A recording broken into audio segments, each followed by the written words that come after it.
Nah, Femke selain topeng monyet ini saya jadi berpikir berarti kan banyak sekali hal-hal yang dinormalisasi gitu ya, yang dianggap lucu tapi ternyata masalah gitu. Nah, selain topeng monyet mungkin ada hal yang terbesit di pikiran saya itu atraksi lumba. Karena sampai sekarang kan masih banyak orang yang menganggap oh atraksi lumba kita pergi ke kolam renang gitu ya, kolam renang gitu kan. Bukan di laut gitu, kolam renang.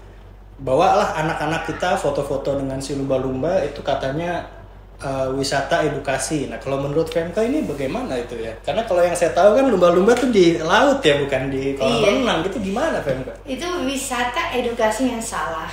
Wisata edukasi yang salah tuh teman-teman. Langsung nih dari expert ini ya. Soalnya aku pun masih belajar ya saya. 20 tahun masih belajar loh. Masih belajar. Karena kalau kita kerja dengan satwa liar, kita belajar terus. Kita belajar terus. Selalu ada sesuatu. Aku nggak pernah sebut diri sebagai expert. Aku juga masih belajar. Tapi kan aku juga masih belajar dan aku juga terus berusaha untuk menambah ilmu juga dengan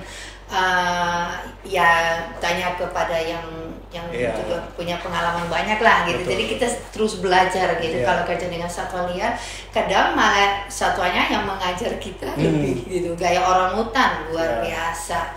Mereka itu saya banyak belajar dari orangutan. Saya banyak belajar dari dolphin. Saya banyak belajar. Kenapa saya bilang gitu?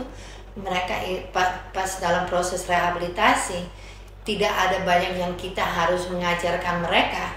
Mereka ini dengan memberikan mereka fasilitas kembali di wilayah alaminya yaitu laut, secara alami juga mereka bisa kembali, instingnya mereka itu langsung jalan gitu. Jadi komunikasinya mulai semakin banyak suara yang kita dengar karena kita tiap hari mendengarkan akustik mereka dan suara mereka. Itu dan juga dari sisi hunting dan jadi arogan sekali kalau saya bilang rehabilitasi itu kita mengajarkan mereka kembali ke alam. Sebenarnya yang kita lakukan dan apalagi dengan dolphin itu kita memberikan mereka wilayah fasilitas yang mensupport kebutuhan mereka untuk supaya mereka bisa balik lagi. Mereka mempersiapkan diri lah gitu kan. Jadi kita dengan lumba ya khususnya harus dengar suaranya mereka. Suaranya tuh maksudnya perasaan mereka lagi happy kah atau gitu ya? Ada atau lagi bermain, ada suara. Mereka itu suaranya banyak sekali. Whistle ada. Whistle itu seperti saya panggil Reza. Nama. Gitu? Iya. Jadi ada suara-suara tertentu yang beda. Mereka gitu kalau sebut temannya itu ada whistle khusus per individu. Iya, luar biasa. Jadi kita kumpulin itu suara-suaranya. Kita coba belajar kalau lagi. Jadi seperti bahasa ya ibaratnya ya. Cuma punya bahasa teman-teman. Di satwa liar itu bisa berkomunikasi. Mereka kalau stres ya ada ininya ya, pasti mereka ngomong gitu ya. Kalau lagi bahagia atau lagi ngobrol sama temennya juga mereka ada bahasa yang cuma mungkin masyarakat umum kita datang ke tempat-tempat dolphin, atraksi dolphin, karena kita nggak ngerti, kita nggak tahu gitu loh. Bisa jadi ketika mereka beratraksi, mereka lagi teriak minta tolong ya, Femke? Iya, kita nggak dengar, kita nggak ngerti. Suaranya kan juga di dalam air ya biasanya. Jadi kita lihat mereka di dalam air, kita pikir fun-fun aja, happy-happy aja, tapi ternyata kalau apain. Tapi kalau dengan mereka banyak lagi obrol gitu. Kalau dengan hydrophone ya kita ada alat khusus gitu. Lagi obrol atau lagi bermain ada suara sendiri. Tapi yang menurut saya paling menarik itu whistle-nya. Benar-benar tiap dolphin ada whistle, ada suara sendiri, dia panggil temannya. Kayak namanya dia siapa gitu ya. Iya. Nah ini menarik sekali ya teman-teman. Sebelum kita bahas lebih jauh tentang lumba-lumba yang dirawat oleh Femke, yang diteliti oleh Femke. Tadi kan Femke sempat bilang kalau atraksi lumba-lumba itu adalah wisata edukasi yang salah ya. Bisa dijelaskan nggak Femke kenapa itu dianggap salah tuh kenapa gitu? Semua kebutuhan lumba-lumba tidak bisa dipenuhi dengan menaruh mereka dalam habitat yang bukan asli, yaitu kolam. Semua hak mereka otomatis hilang. Mereka tidak bisa bergerak sesuai kebutuhannya, mereka tidak dapat makanan sesuai kebutuhan dietnya mereka. perilaku mereka tidak normal lagi, Oh, berarti, mereka maaf tidak ya, Mbak. sosial. Makanannya lumba-lumba di laut dan di tempat atraksi itu beda. Beda. Bedanya apa? Bedanya kalau di laut dia punya pilihan Oke. banyak jenis ikan, cumi-cumi, apalagi cumi-cumi, mereka senang sekali. Nah di kolam dapat apa? Oh. Kalau mereka atraksi, Hmm. dan mereka kan di kolam pasti atraksi. Iya. Kalau tidak, untuk apa mereka taruh di kolam? Oke. Tidak diberikan makan sampai Oh, atau oke. sambil beratraksi. Jadi ada session interaction dengan tamu. Contoh turis sudah bayar datang. Iya. Gimana kalau lumbanya udah kenyang? Kan dia Oh, akan nggak mau beratraksi ya. Nggak mau beratraksi. Jadi dia Nah, dalam kondisi lapar, ya, beratraksi dulu baru dikasih makan. sambil Oke. sambil berjalan. Jadi sambil atraksi dia tiap kali coba diperhatiin deh. Kalau lihat lumba di kolam, Hmm. orang mungkin mau cium lumba Hmm. atau mau foto. Setelah itu langsung diberikan sedikit ikan, Oh, sepotong nggak ikan, full ya, dikit-dikit ya. dikit-dikit. Jadi kayak kita lagi latih anjing, tapi kan beda ya. Anjing Beda. sudah makan Kalau kenyang, anjing- dia senang interaksi. Enggak, ini lumba-lumba diberikan snack sedikit, dia lapar gitu. Jadi, oke, apa yang kamu mau saya lakukan? Oke, kamu sekarang akan dipegang siripnya dan harus keliling dengan tamunya. Muter-muter ya. Dia lakukan karena dia lapar gitu. Oh, kalau dikasih sepotong-sepotong berarti ikannya juga udah mati ya? Udah mati, beku lagi. Jadi kebanyakan lumba yang hidup captive ya Yeah. untuk performing, mereka punya masalah atau dapat ulcer gitu. Jadi Oh. mereka kena penyakit-penyakit hanya gara-gara caranya kita merawat dan ya fasilitas yang kita punya. Mereka sakitnya ada di situ. Jadi dokter hewan yang kerja di situ merawat penyakit-penyakit yang sebenarnya hanya muncul. Karena dipelihara di kolam itu. Benar. Yang mana kalau di laut nggak ada penyakit itu. Iya. Mata kena Matanya. klorin, sakit mata. Oh, karena air di kolam itu kan bukan air laut ya, ya seperti kolam renang ya. Kita kalau ke kolam renang juga kena kulit kan suka Sakit kan? perih ya, ada Sakit. klorin itu ya. Iya, saya kalau di kolam renang kan berenang sebentar kan matanya merah, sakit. Iya ya pasti ya. Lumba-lumba sama dengan kita. Kalau saya sebut mereka seperti manusia dari laut lah. Manusia kalau ibaratnya Iya. manusia hidup di laut ya itu lumba-lumba Iya. gitu ya. Kita ada orang hutan. Oh iya, ada orang hutan. Orang hutan. Orang laut ya itu Kita ada orang lumba-lumba. laut itu lumba-lumba. Iya iya. Mereka pokoknya sangat-sangat cerdas. Mereka hidup sosial dalam keluarga. Mereka Iya. selalu membantu adiknya, temannya. Oh gitu ya. Nah, mereka kompak sekali. Nah, Jadi pertama dulu, lumba-lumba ini kan bukan ikan ya. Bukan kan dia Mamalia. mammal seperti kita kan. Seperti orang hutan juga kan dia mammal, mamalia. Dan tadi sudah disampaikan bahwa lumba-lumba itu bisa whistle, yang mana whistle itu kayak manggil nama. Ya.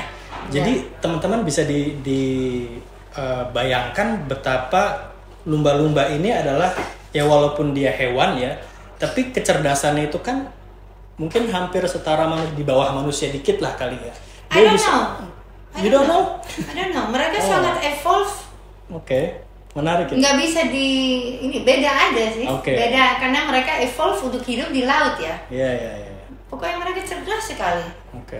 Mereka menggunakan tools, mereka ada juga budaya. Tiap wilayah mereka hidup ada budaya tersendiri dari kelompok lumba-lumba. Oke. Jadi mereka sangat-sangat cerdas dan ya itu hidup berkeluarga dan saling membantu. Kalau ada satu anggota keluarga yang sakit, dibantu oleh anggota lainnya untuk ke surface, kalau dibantu ada yang bernafas. sakit, dibantu. Karena kan dia kan bernafas dengan paru-paru seperti ya, kita. seperti kita. Jadi kalau dia lemas, mungkin Diangkat, kan? kena kecelakaan, mungkin kena lagi lemas, pokoknya sakit, diangkat sama temannya atau keluarganya, sesama keluarganya. Diangkat untuk dibantu nafas. Mungkin dengan beberapa waktu dia udah baikan, ya dia bisa normal lagi. Atau sampai dia mati, mereka masih bantu dia. Ceritakan tentang lumba-lumba Di sirkus. Oke. Kalau lumba-lumba di sirkus kan mereka ditangkap dari laut. Mereka dipisahkan dari keluarganya. Mereka dibuat lapar untuk dilatih tiap hari. untuk demi sepotong ikan dia harus berinteraksi dengan trainernya, dia harus melakukan perilaku yang sangat tidak alami. Kita 2008 saya dapat telepon ada lumba-lumba mati dalam kolam di Bekasi. Di Bekasi? Iya, di lapangan bola. Hah? Gimana ceritanya itu? Nah itu, kan bingung kalau dapat telepon begitu kan. Ini ada lumba-lumba di show, satunya mati. Ini laporan dari warga. Bingung saya, kita berangkat ke sana, kebetulan ada coki dari netral di kantor, kita teman-teman semua berangkat ke sana lihat. Ya kita pikir ya mungkin ya, kita nggak bisa membayangkan ya apa benar ada lumba-lumba, tapi ya minimal ini ada laporan ya kita harus cek. Betul. Dan ternyata yang kita nggak bisa membayangkan terjadi. Ada di Bekasi di lapangan bola. Di lapangan bola. Bisa sampai situ gimana ceritanya kan? Ada tenda plastik. Ada lumba satu kan udah mati di dalam show katanya warga yang lihat langsung. Terus ada juga beruang, ada juga linsang. Itu digunakan dalam sirkus keliling. Sirkus keliling. Jadi mereka loncat api. Gitu ya. Lumba-lumba loncat api di sana. Padahal loncat api itu nggak ada lumba-lumba di alam kelakuannya seperti itu kan? Ya, itulah 2008, udah lama. Ya. Iya. Nah, itu sirkus keliling. Akhirnya sirkus keliling ditutup. Ya, 2020. Oke. Ya. Tapi kalau yang tidak keliling masih ada? Yang tidak keliling masih ada. Yang tidak keliling masih ada di banyak negara. Oke. Indonesia sudah melakukan pioneer project menurut saya dengan pemerintah mengizinkan rehabilitasi lumba-lumba dari salah satu kolam renang. Ya di hotel di Bali. Itu ditutup, terus kita diberikan kesempatan untuk melakukan rehabilitasi. Dan menurut saya itu luar biasa dan banyak negara mau belajar. Banyak negara malah dari Yunani, dari Prancis nelpon datang undang kita ke sana juga karena mereka ingin juga melakukan hal yang sama gitu. Jadi di situ saya bangga sekali karena Indonesia sudah ambil langkah pertamanya di rehabilitasi lumba-lumba. Jadi tadi kita udah sempat cerita sedikit tentang rehabilitasi X topeng monyet. Ini ada rehabilitasi X dolphin performer ya. Iya. Ada namanya nggak, Femka? Umah Lumba. Pusat Umah Lumba di Bali. Umah Lumba di Bali. Ya, jadi dia tempat khusus untuk rehabilitasi lumba-lumba dari sirkus yang di hotel ya. Sirkus ya, pokoknya ex-performing dolphins yang sebelumnya digunakan untuk hiburan. Ya, saya berharap lumba-lumba lainnya dapat kesempatan yang sama. Karena saya lihat lumba-lumba tidak pernah bisa bahagia di kolam. Tidak ada kayak tadi saya jelaskan satu hal pun yang mirip dengan kebutuhan mereka di alam. Mereka hanya bisa berenang di situ-situ aja ya? Di situ-situ aja. Kalau di laut kan mereka bebas, mereka mencapai 100 km per hari. 100 km per hari, coba bayangin teman-teman. Dengan kecepatan bisa 40 km per jam. Kalau di kolam ya mentok. Baru berenang sedikit udah mentok. Sama kayak kita harus hidup di ruangan lebih kecil dari ini seumur hidup gitu, karena ya stres sampai pasti. ada yang menyelamatkan. Dan yang menyelamatkan ini harus kita selamatkan. Nah, kalau Umah Lumba ini dia lokasinya di laut. Ya, di laut, di Bali Barat. Perairannya bagus, bersih. Kita cek kualitas airnya. Yang tadi Femka cerita ada didengerin akustiknya itu ya. Kita akustik itu kita dengan tiap hari kita kumpulkan datanya lumba-lumba sambil rehab. Untuk mengerti perilaku, untuk mengerti juga apakah sonar mereka, karena mereka gunakan sonar berfungsi dengan baik. Dan ini satu-satunya di dunia. Iya, memang pelepas liaran dilakukan, tapi dengan fasilitas yang sementara seperti di Korea dan itu berhasil. Lumba-lumba sampai beranak di alam gitu. Ada datanya, terus di beberapa tempat lainnya dilakukan, tapi itu selalu lumba yang baru ditangkap dari alam, performing tapi dilepaskan kembali gitu, jadi hanya sementara gitu, kayak sipen sementara atau fasilitas yang kita lakukan dan program yang kita lakukan di sini dengan mengumpulkan data pro release setelah pelepasan, terus kumpulkan data akustik, perilaku, ya itu yang pertama ya. Dan ya jujur bangga sama tim di sana gitu. Saya bangga sama tim, saya bangga sama semua pihak yang terlibat. Dan ini sudah terbukti bisa dilepas liarkan, kan? Iya, pasti dalam setiap perjuangan ada yang positif, ada negatifnya juga gitu. Jadi kita ada satu lumba yang dari pas kita rescue dari hotel, dia dari sisi kesehatannya nggak ada penyakit yang menular ya, jadi bisa kita pindahkan. Tapi dia punya masalah mental. Selama di kolam dia melempar diri ke keramik yang tajam. Tiap hari diri ya. Tiap hari dia lakukan itu seperti orang depresi mungkin, seperti orang depresi atau dan waktu kita pertama survei ke sana lihat perilakunya ini, kita semua shock ya, karena pengen membantu dia nggak bisa kan kita. Dia di dalam kolam dan dia lakukan itu terus, dia ambil kecepatan, habis itu lemparkan diri ke samping. Dia mementalkan tubuhnya gitu. Benar, berdarah-darah. Iya. Nah terus kita cek darahnya, dia memang ada infeksi yang sangat tinggi. Jadi kalau biasa white blood cell sekitar 5.000, di dia pada saat itu namanya Dewa. Di Dewa itu 25.000. Jadi tinggi sekali, kali lipat. Nah, terus kita obatin.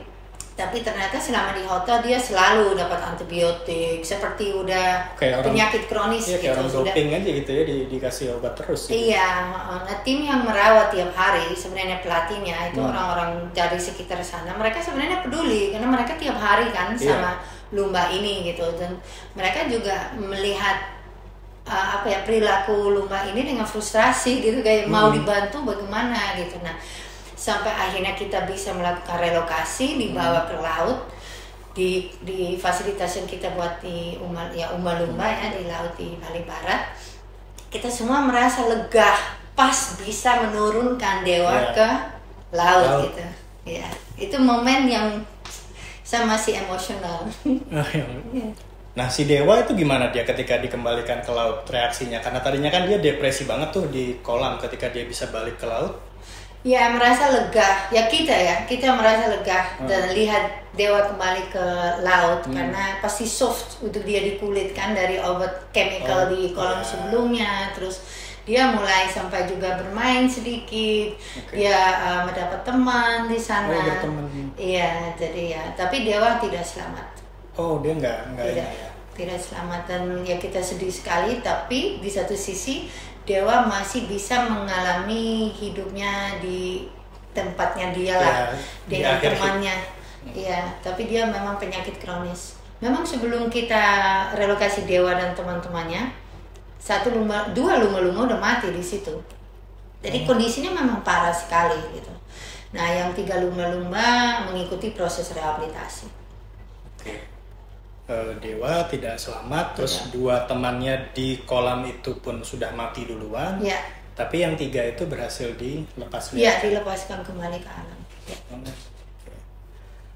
Menarik sekali teman-teman, kita udah bicara begitu banyak kisahnya Femke yang saya nggak tahu udah berapa lama kita ngobrol. Tapi saya rasa belum mencakup semua nih ya.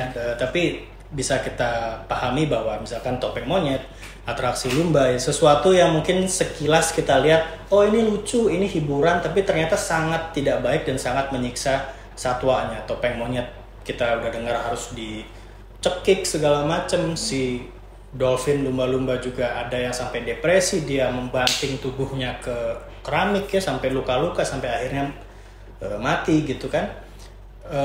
Intinya sih banyak sekali hal-hal yang sebetulnya bagi saya ya eksploitasi satwa tapi dianggap normal gitu. Nah mungkin menutupi sesi diskusi kita hari ini, ada nggak sih Femke mungkin tipsnya supaya masyarakat awam yang nggak ngerti itu bisa membedakan mana yang eksploitasi, mana yang konservasi, dan harapannya apa sih Femke dari sudah 20 tahun berkegiatan di Indonesia menyelamatkan satwa tuh, harapannya apa ke depannya untuk satwa liar di Indonesia?